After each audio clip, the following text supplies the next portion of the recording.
Comment retirer une dent de sagesse? Incision ici avec une lame 15, on démarre. On va vouloir révéler la dent et pousser progressivement la gencive. On va utiliser ce qu'on appelle des décolleurs pour racler, pousser sans déchirer cette gencive.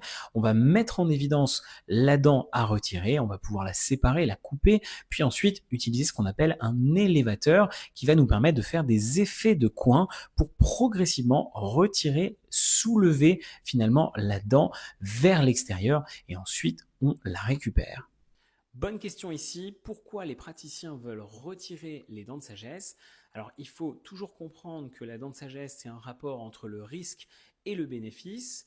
Si on a plus de risques à intervenir, évidemment qu'on ne va pas prendre le risque de retirer la dent de sagesse. Par contre, si on a beaucoup plus de risques à laisser la dent de sagesse, à ce moment-là, on va plutôt vouloir intervenir. Et pourquoi on intervient? Eh bien parce que on va avoir des situations où la dent va pousser dans le mauvais sens, elle va risquer d'embêter la dent voisine, d'aller la carier, d'aller l'attaquer, de créer des douleurs au niveau nerveux.